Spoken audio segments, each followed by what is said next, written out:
Bonjour, je suis ravi de vous retrouver pour continuer cette série.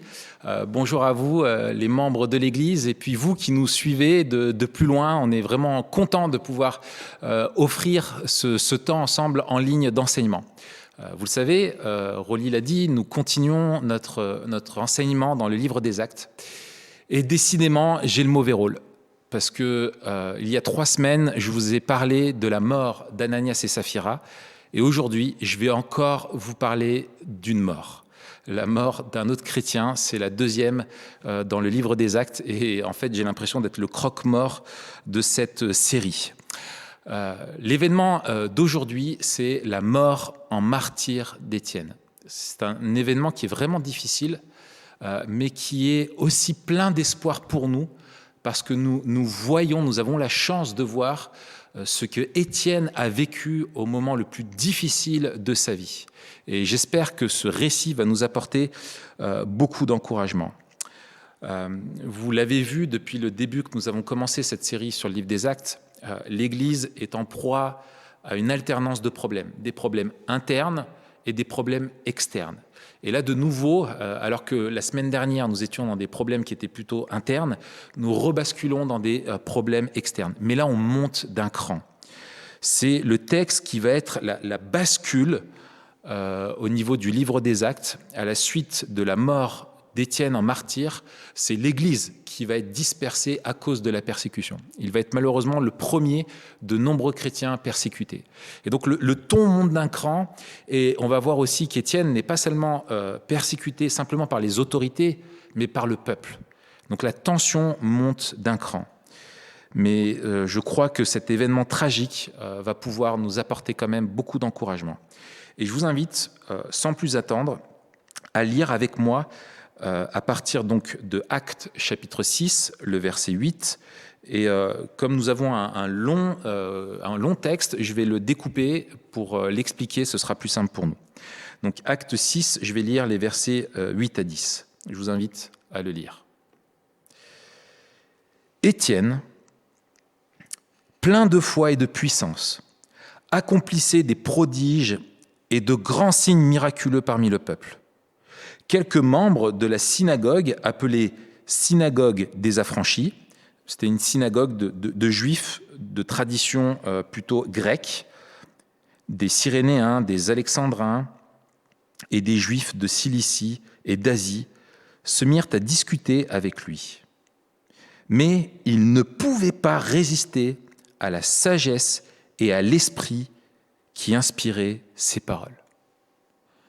Voilà le contexte qui va prévaloir à la persécution d'Étienne. Et je voudrais revenir simplement sur qui est Étienne.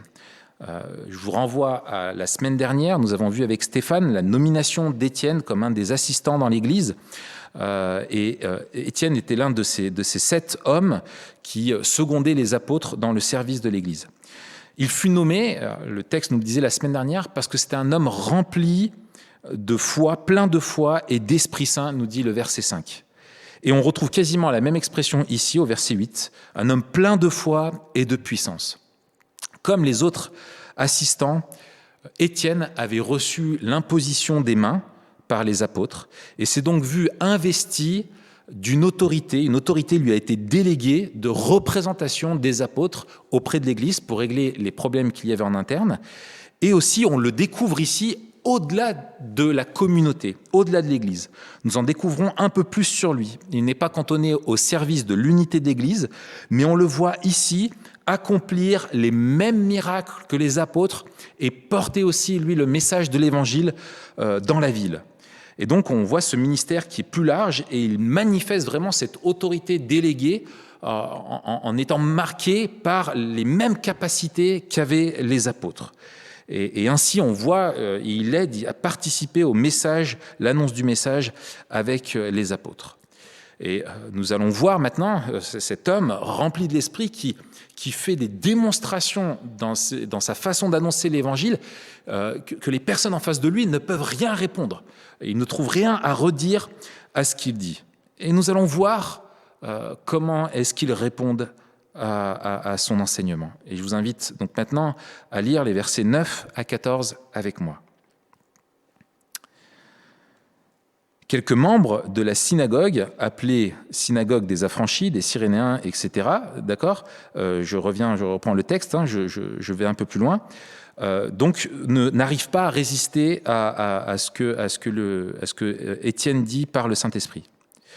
Alors, les Juifs de la synagogue, soudoyèrent des hommes qui dirent « Nous l'avons entendu proférer des paroles blasphématoires envers Moïse et envers Dieu. » Ils ameutèrent le peuple, les anciens et les spécialistes de la loi, puis ils se jetèrent sur lui, l'arrêtèrent et l'amenèrent au Sanhédrin, le Sanhédrin étant le tribunal religieux. Ils présentèrent de faux témoins qui dirent « Cet homme ne cesse de proférer des paroles blasphématoires contre le lieu saint, c'est-à-dire le temple, et contre la loi de l'Ancien Testament, la loi de Moïse. Nous l'avons entendu dire que Jésus, ce Nazaréen, détruira ce lieu et changera les coutumes que Moïse nous a transmises. » Alors, de quoi est-il accusé ? Ils sont désarmés face à l'enseignement d'Étienne et ils décident, ne voulant pas croire à ce qu'il leur dit, ils décident de solliciter des faux témoins qui vont l'accuser donc du blasphémer contre le temple, ce lieu saint, en disant que Jésus avait prophétisé sa destruction, ce qui est vrai, Jésus avait prophétisé la destruction, mais ils n'ont pas compris ce que voulait dire Jésus et ils ne veulent pas comprendre ce que dit Étienne. On va y revenir. Et la deuxième accusation, c'est le blasphème contre la loi de Moïse. On peut l'étendre à comprendre comme cela à toute la loi, à tout l'Ancien Testament. Il blasphème contre l'Ancien Testament et il modifie la loi, il tente de modifier l'héritage de Moïse. Alors, quelle va être la défense d'Étienne ? Vous allez voir un discours qui est merveilleux. Comme il est un petit peu long, j'ai demandé à Morane, notre speakerine officielle de l'Église, de pouvoir nous faire la lecture de ce texte et nous allons nous retrouver tout de suite après. Je vous invite vraiment à écouter et suivre avec attention parce que c'est vraiment quelque chose de magistral que fait Étienne et on se retrouve après la lecture de ce texte.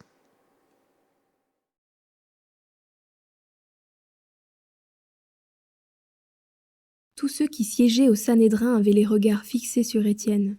Ils virent que son visage était comme celui d'un ange. Le grand prêtre dit « Est-ce exact ?» Étienne répondit « Mes frères et pères, écoutez. Le Dieu de gloire est apparu à notre ancêtre Abraham lorsqu'il était en Mésopotamie, avant qu'il ne s'installe à Charan, et il lui a dit « Quitte ton pays et ta famille, et va dans le pays que je te montrerai. » Il a alors quitté le pays des Chaldéens et est allé habiter à Charan. De là, après la mort de son père, Dieu l'a fait passer dans le pays que vous habitez maintenant.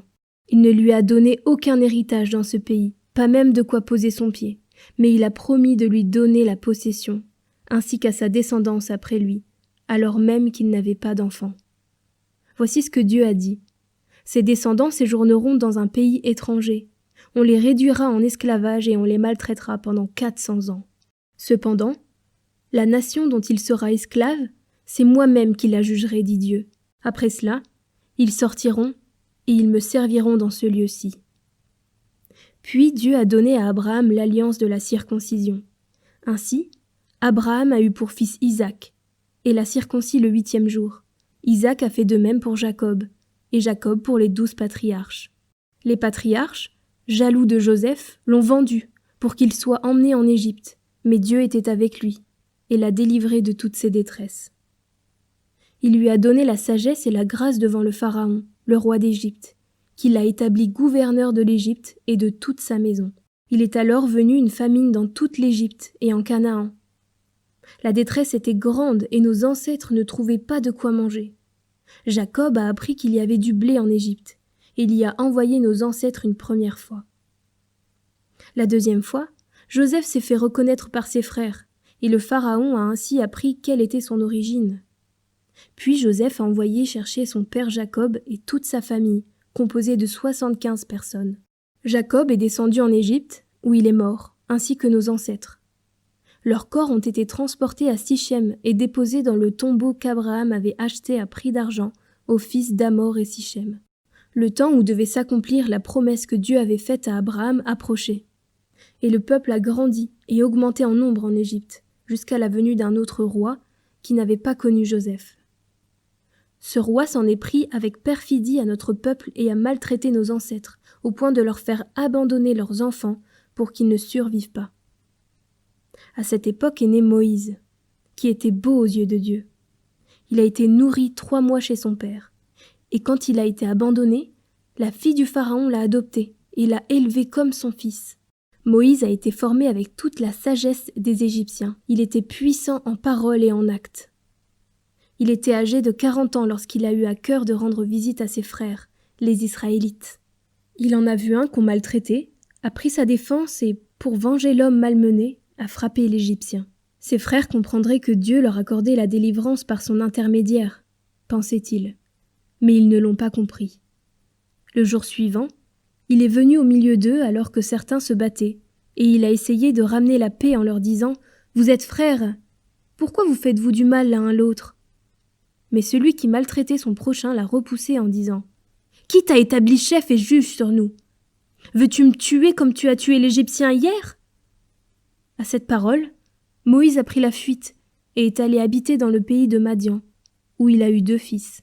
C'est 40 ans plus tard qu'un ange du Seigneur lui est apparu dans le désert du mont Sinaï, dans la flamme d'un buisson en feu.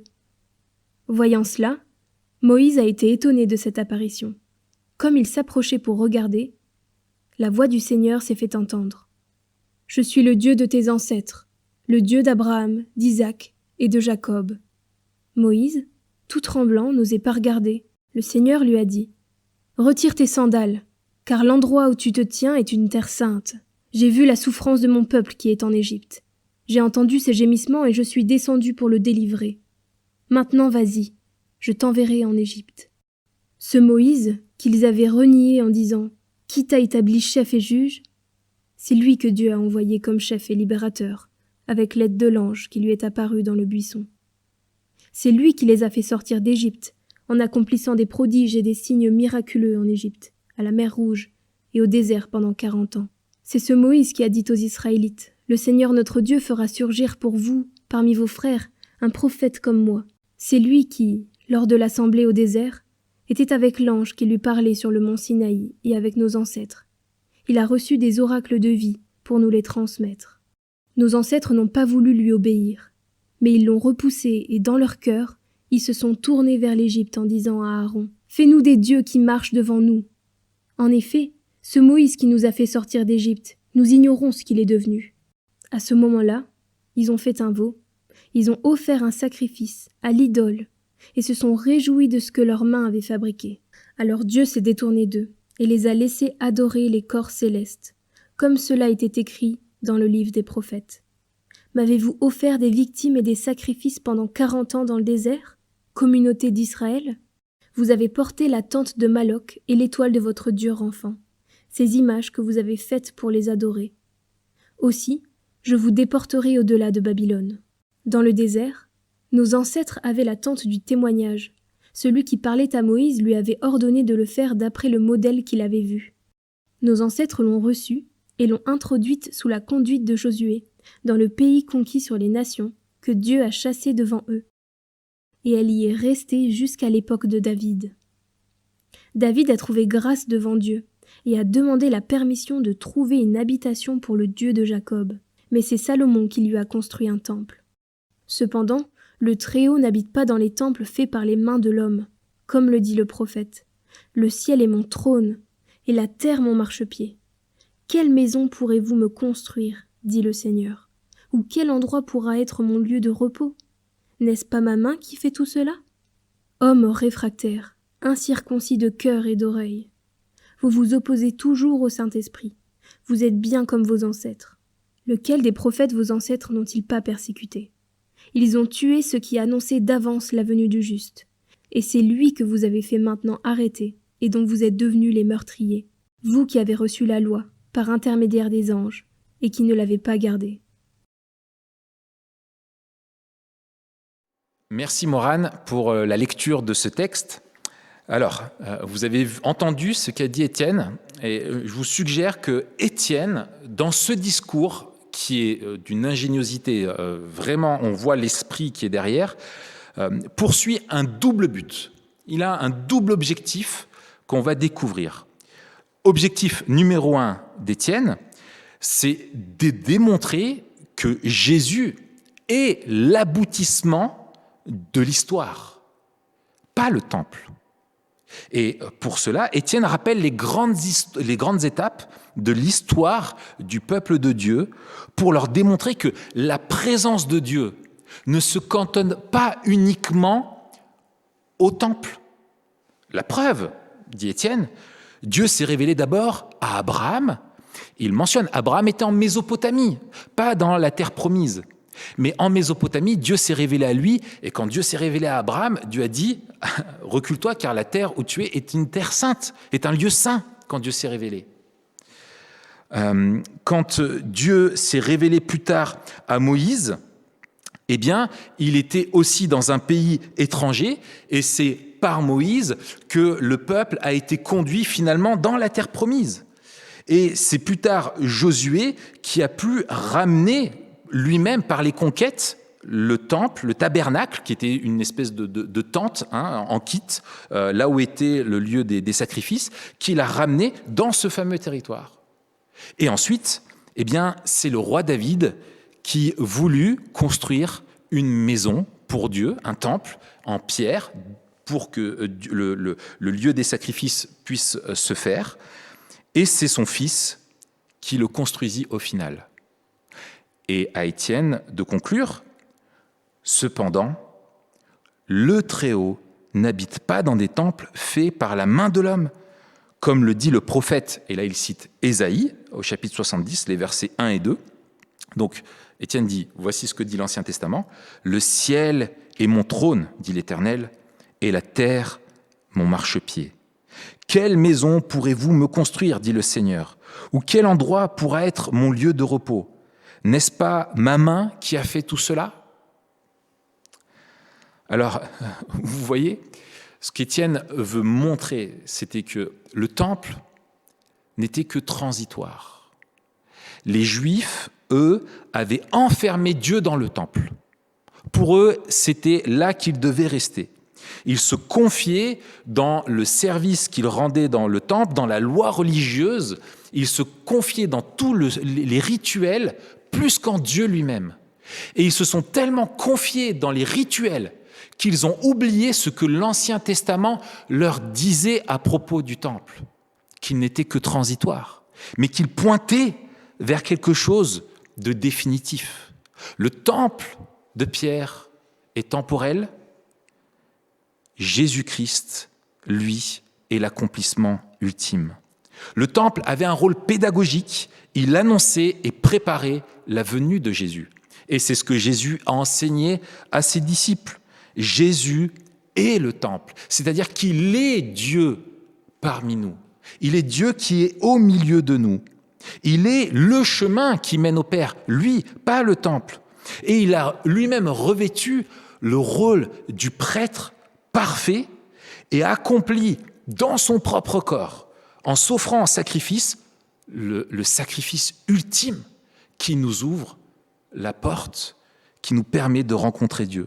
Et quand Jésus est mort à la croix, le voile qui séparait le lieu très saint, là où s'offraient les sacrifices du reste du temple, a été déchiré. Dit autrement, il n'y a plus de séparation entre Dieu et les hommes. Le sacrifice qui nous permet d'être en communion avec Dieu a été offert par Christ une fois pour toutes. Et grâce à lui, nous avons accès à Dieu. Et tous ceux qui placent leur foi en Jésus-Christ sont par extension, en étant unis à Jésus, des pierres aussi de ce temple. Jésus est le temple et l'Église, la communauté des croyants, la communauté des chrétiens est le vrai temple de Dieu. Pas ceux qui vont faire des rituels dans ce temple en pierre qui est maintenant obsolète, qui ne sert plus à rien. Dieu n'est plus dans le Saint des Saints. Dieu est présent par son esprit dans son Église. Et ça, c'est un scandale pour les Juifs. Pierre dira plus tard, « Approchez-vous de Christ, pierre vivante, rejetée par les hommes, mais choisie et précieuse devant Dieu. Et vous-même, en étant des pierres vivantes, laissez-vous édifier pour former une maison spirituelle, dit autrement un temple spirituel, un groupe de prêtres saints. » Les chrétiens sont des nouvelles pierres de ce temple vivant. Ils sont tous des prêtres de ce nouveau temple. En rejetant Jésus, les pharisiens, les juifs, ont blasphémé contre le temple. Ils n'ont pas compris, c'est eux qui ont blasphémé contre le temple. Voilà ce que leur dit Étienne. Deuxième but d'Étienne, c'est de dénoncer l'opposition constante du peuple de Dieu envers son Sauveur et son Seigneur. Il démonte cette opposition consciente, délibérée. Étienne est accusé de blasphémer contre l'Ancien Testament, mais il utilise l'histoire de l'Ancien Testament pour retourner cette accusation contre eux. Il cite la parole de Moïse dans le Deutéronome chapitre 18, où Moïse annonçait, et il dit « Le Seigneur notre Dieu fera surgir pour vous, parmi vos frères, un prophète comme moi. » Dit autrement, Moïse annonçait le Messie, mais en rejetant Jésus, ils rejettent eux la loi de Moïse. Ils rejettent ce vers quoi la loi de Moïse pointait. Et comme leurs ancêtres, ils se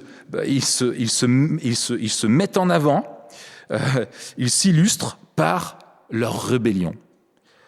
Joseph, sauveur de ses frères, qui fut livré en esclavage. Moïse, libérateur de son peuple, mais qui fut rejeté par les siens.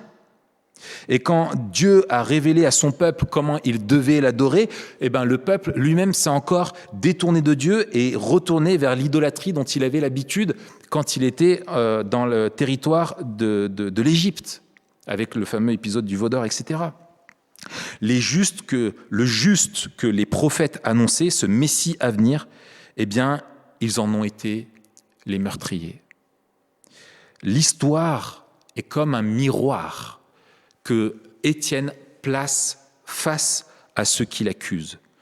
L'idolâtrie et la rébellion caractéristique de l'histoire d'Israël envers Dieu sont toujours bel et bien présentes dans cette génération. C'est ça qu'il veut leur dire, Étienne. Et la preuve, c'est que vous avez tué, comme le peuple avait voulu tuer Joseph, s'était détourné de Moïse, etc.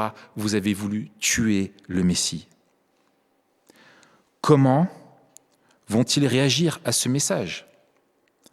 Enragés, ils l'ont tué. Pourtant, ils ont vu les miracles qu'il a accomplis. Le texte nous dit qu'il ne pouvait résister à la sagesse et à l'esprit qui inspirait ses paroles. Ils virent son visage qui était comme celui d'un ange. Et là, Luc nous renvoie directement à Moïse, qui, lorsqu'il sortait du tabernacle, après avoir été dans la présence de Dieu, rayonnait. Mais ils ont été aveugles à ces rayonnements. C'est ce qui est un comble. Ils ont vu sa face briller, mais ça les a rendus aveugles. Ainsi, Étienne a conclu, « Hommes réfractaires, incirconcis de cœur et d'oreille, vous vous opposez toujours au Saint-Esprit. Vous êtes comme vos ancêtres. » Comment vont-ils réagir? Ils vont le tuer. Et je vous invite à lire avec moi la suite du texte. En entendant ces paroles, ils avaient le cœur plein de rage et ils grinçaient des dents contre lui. Mais Étienne, rempli du Saint-Esprit, fixa les regards vers le ciel et vit la gloire de Dieu et Jésus debout à la droite de Dieu. Et il dit, « Je vois le ciel ouvert et le Fils de l'homme debout à la droite de Dieu. » Ils poussèrent alors de grands cris en se bouchant les oreilles, se précipitèrent tous ensemble sur lui, le traînèrent à l'extérieur de la ville et se mirent à le lapider. Les témoins avaient déposé leurs vêtements aux pieds d'un jeune homme appelé Saul. Ils jetaient des pierres à Étienne qui priait et disait « Seigneur Jésus, accueille mon esprit. » Puis il se mit à genoux et s'écria d'une voix forte « Seigneur, ne les charge pas de ce péché. » Après avoir dit cela, il s'endormit. Saul approuvait l'exécution d'Étienne. Comment vont-ils réagir à ce message plein de rage et de colère? Le message d'Étienne les obligeait à reconnaître leur culpabilité devant Dieu. Et ça, ils ne voulaient pas.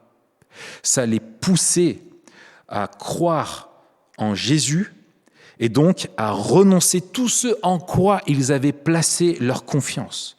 Le Dieu qu'ils s'étaient fait à leur image. Ce Dieu s'appelait indépendance, autonomie, autodétermination, orgueil. Ce n'était pas le Dieu des Écritures qui annonçait le Christ. Ils s'étaient détournés de lui, mais parce qu'ils ne voulaient pas reconnaître leur culpabilité. Alors, comment Étienne est-il un modèle pour nous? Quels encouragements nous pouvons tirer de ce texte qui est si difficile? Au moment culminant de sa vie, alors que c'était le contexte le pire qu'il n'ait jamais connu, est-ce qu'on peut imaginer Étienne seul, au milieu d'une foule, qui l'insulte, qui veut le tuer, et comme la peur devrait saisir? Eh bien, dans ce contexte-là, Étienne a imité Jésus. Il a imité Jésus. Et son expérience est même troublante, telle elle est similaire à celle de son Seigneur. Il passe devant le Sanhédrin comme Jésus. Il est confronté à des faux témoignages comme Jésus lors de son pseudo-procès. Il est haï par la foule comme Jésus. Il est traîné à l'extérieur de la ville pour être lapidé. Jésus, lui, a été crucifié, mais il est traîné à l'extérieur de la ville comme Jésus. Et Étienne meurt en imitant Jésus. Il meurt en pardonnant à ceux qui le font périr, comme Jésus le faisait sur la croix. Il reprend même les paroles quasiment mot pour mot de Jésus, où il lui dit « Seigneur Jésus, accueille mon esprit », comme Jésus a dit au Père « Père, je remets mon esprit entre tes mains ». Puis, il se mit à genoux et s'écria d'une voix forte « Seigneur, ne les cherche pas de ce péché », comme Jésus l'a dit en Luc 23, verset 34. Au moment le plus difficile, le plus critique, Étienne a ressemblé à Jésus. Comment est-il un modèle pour nous? Eh bien, quand on voit ce modèle de foi, je suggère quatre applications. La première, c'est que nous devons apprendre, nous aussi, à mourir à nous-mêmes pour ressembler à Jésus. Par la grâce de Dieu, nous vivons dans un temps, peut-être que nous le croyons un petit peu difficile en ce moment, mais qui n'est sans aucune mesure commune avec ce qu'a vécu Étienne. Aucun membre de notre Église n'est jamais mort pour sa foi, pour le moment. Peut-être que plus tard, ça changera. Et il y a des chances. Le Seigneur nous a prévenus. Nous pouvons nous réjouir que pour le moment, nous n'ayons pas eu à faire face à cela. Néanmoins, nous faisons face à des difficultés dans nos vies. Nous faisons face à de l'opposition. Nous pouvons faire face à des moqueries aussi en tant que chrétiens. Mais à chaque fois que nous renonçons au désir de notre moi, de notre ego, afin de servir le Seigneur, auprès de celles et ceux qui ne nous aiment pas, à chaque fois que nous apprenons à prier pour ceux qui nous créent des ennuis et que nous disons à Dieu, ne les charge pas de ce péché. À chaque fois que nous sommes actifs pour rechercher la paix autour de nous, nous apprenons un peu plus à mourir à nous-mêmes et à imiter Jésus-Christ. Et finalement, la vie du chrétien est une succession de petites morts à lui-même, chaque jour. C'est ainsi que nous apprenons à laisser Christ vivre en nous. Deuxième application, nous devons apprendre à dépendre du Saint-Esprit. Luc, l'auteur, fait tout dans ce texte pour nous rappeler que c'est l'Esprit qui est en Étienne, qui agit au travers d'Étienne. Nous l'avons vu, il a été nommé diacre, ou assistant des apôtres, parce que c'était un homme rempli du Saint-Esprit. Acte 6, 10, l'Esprit qui inspirait ces paroles auxquelles il ne pouvait pas résister. Et l'Esprit de Dieu était la source de la sagesse à laquelle les adversaires ne pouvaient pas résister. Et Jésus avait prophétisé et avait fait une promesse. Et c'est incroyable de voir comme elle s'accomplit ici pour Étienne. Jésus avait dit « Je vous donnerai les paroles et une sagesse telle qu'aucun de vos adversaires ne pourra s'y opposer ni les contredire. » Et Étienne vit cette expérience-là, où ils sont obligés d'aller trouver des faux témoins pour l'accuser. Et on voit que chez Étienne, l'aide du Saint-Esprit n'est pas sans laisser de place à la connaissance de la révélation qu'a apporté le Saint-Esprit au cours des siècles qui l'ont précédé, c'est-à-dire de toute la révélation des Écritures. Son discours, vous l'avez vu, est saturé de la connaissance des Écritures. Et le Saint-Esprit l'a aidé à les articuler et à les faire comprendre. Les héros de la foi, comme Étienne et comme bien d'autres, nous font rêver. Nous voudrions avoir le même courage qu'eux, les mêmes charismes qu'eux dans les situations difficiles.